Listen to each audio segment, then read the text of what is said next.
So tell me about the trauma egg. Okay, well, I have to tell you the funny story about the trauma egg and how Okay. how it got started. Was that when I wrote my thesis about trauma and what happens, when this original child is being traumatized and these various traumas just it's like a little sliver cut away or a bigger slice. And So tell me about the trauma egg. You're the creator of the trauma. You're the creator of the trauma egg. The trauma egg is used all over the country, all over the world by therapists everywhere, and so it's famous. And you're the creator of it. So tell me about the trauma egg. Okay, well, I have to tell you the funny story about the trauma egg and how Okay. how it got started.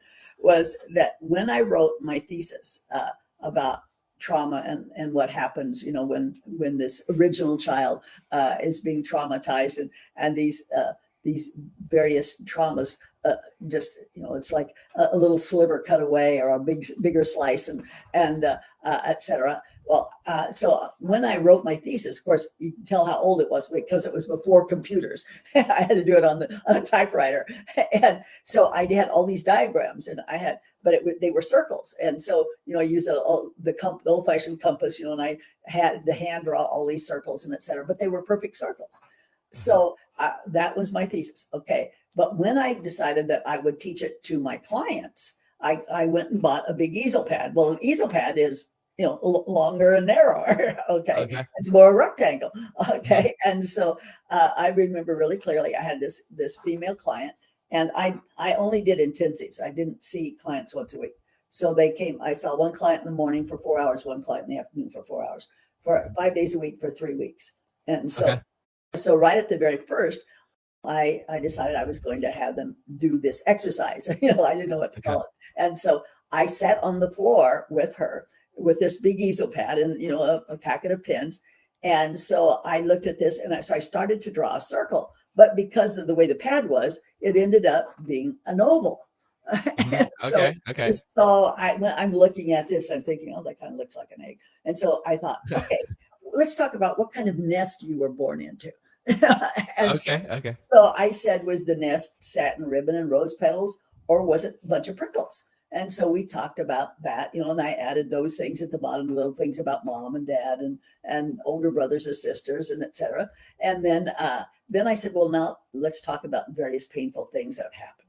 And so I started to draw lines across it. And the width of the line denoted how much, what the intensity of the pain was. And so after we did this whole thing, filled this whole pad up, clear to the top, I stood back and I said, wow, that looks like an egg full of trauma, doesn't it? Yeah. And so it started being called a trauma egg. Okay. So now fast forward to today, during these days of being in Russia, now there we use wallpaper.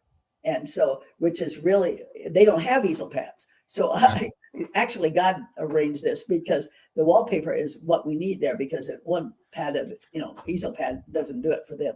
Most of them, when I do my classes there, the trauma eggs are ceiling to floor. Wow. And some out into the middle of the room. I've had trauma eggs that are 20 feet long. And what's the shocking thing is that when they do that, the things on there, they've never, ever discussed. Because remember, it's all new. It's all new. And I'll have a large room of 40 people with the walls papered ceiling to floor with paint. And it is, you just can't imagine. I could go on for hours and show pictures and things of what that's like for them. And it's shocking because they had no idea that, because during Soviet times, they were never allowed to talk. And so you got severely punished or shot or put in prison if you discussed any of these painful things. And so even though the Soviet system has been gone a long time, it's still their baseline for normal not to talk. And so this is, for most of them, it's their first time they've ever had that experience and opportunity to do that. So it's very, very powerful. So anyway, but getting back to the fact of that these trauma, and so those don't look so much like eggs. They're just these long lips. But the ones that we have here are, definitely look like at PCS when we do intensives there. quite often there'll be somebody, especially somebody who's older, that will use several sheets of paper simply because they have more years of things to put in. But the majority probably are like one sheet very full. And so I still teach my Murray method things here in the States, not just in Russia. And in fact, I'm going to lead this weekend for Nashville. I'll be doing a level 1 at branches in Nashville. And so I give those regularly. So I had a woman who was a CSAT therapist. And do most of your clients all know what a CSAT is? And certified sex addiction therapist. Okay, yes. And so all CSATs and Pat Carnes has everybody do a trauma egg. So everybody knows what a trauma egg is. Okay. Right. And so this woman that was coming to do my training was a CSAT. And so she laughed and she said to me, she said, Marilyn, I have to tell you a funny story. She said, I was at a CSAT conference recently. And at lunchtime, she said, I happened to walk by a group of CSAT therapists who were having this very intense, deep philosophical discussion on why it's called a trauma egg. Okay. Said, I wanted to just say to them, it's just the size of the paper. You're like, no. Yeah. So I said, well, as with Freudian things, they say sometimes a cigar is just a cigar. Yeah. So, to get a free copy of the 12-step guide that I created for you, click on the link in the description below. So if you ever hear this deep philosophical discussion, why it's called a trauma egg, it's just the size of the paper. It's just because it was an easel pad. Now I know. I actually didn't know that story, so it was good to hear how the trauma egg was created. And I mean, it's such an amazing exercise for people to get all of their trauma on paper. And it's like, once they start writing, it all flows typically. Well, and one of the things, a lot of people will ask me why I just, started that too. One of the things was back 40 years ago when I did my therapy, I was asked to do a timeline. And I remember saying to my therapist, how can something that happened way, way, way back here influence what I am doing way, way, way out here? It didn't make sense. They were so far apart. And so I said, we don't really experience life horizontally. We experience life vertically, and how each thing that you do, one stacks upon the other and they bleed through.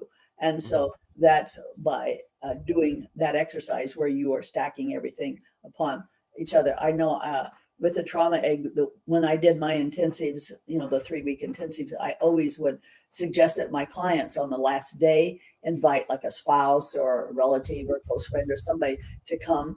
And we spent the last afternoon with them sharing all their drawings and their trauma egg with this person. And so that was always very powerful. And so I remember one husband saying to his wife, everything on here you have told me, but I've heard them in bits and pieces over 25 years.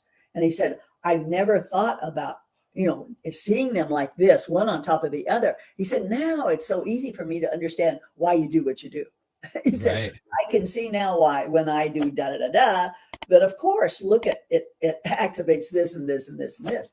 So it's always really helpful. And I suggest very often that my clients and students share their trauma eggs with their adult children, because their trauma eggs are their children's nests. Okay. And sense. Like I would give my right arm to have seen my parents' trauma eggs, because there's so much I know that went on in their life that, of course, was never discussed. And it helps us understand and to have more empathy and compassion for others. And so one of the things that I would sort of like to close with as we're ending today is that think about the people that you dislike the most, the people that drive you crazy, the people that are like fingernails on the blackboard with you, whether they're, close people or people you work with or just somebody that you read about on the news. And instead of just raging and allowing that to upset you, just think, I wonder what their trauma egg looks like. Wow. When you do that, it tells the story. It's like, it makes all the difference in the world. And I always just said the only way I was able to do the work that I did in the prisons was because I, seeing their trauma eggs and knowing what went on with them. You go, oh, well, of course, now I understand why you do what you do. Yeah. Right. And so that kind of goes along with not taking things personally. If you got value from this video, if you heard what you needed to hear, be sure to like it. Comment if you've got a question or you have something to say. Subscribe to the channel. Camelback Recovery provides treatment services for people struggling with mental health, mental illness, addiction, alcoholism, whatever it may be. So if you or a loved one is struggling and you need some guidance and you need some direction, reach out to us. Our contact information is down below, or you can go to our website, camelbackrecovery.com, whether it be detox, inpatient treatment, outpatient treatment, sober living, recovery coaching, sober companion services, whatever it may be. Like I said, we can either help you or make sure that you get sent in the right direction. We help people all over the country, all over the world for that matter. I'll see you on the next video.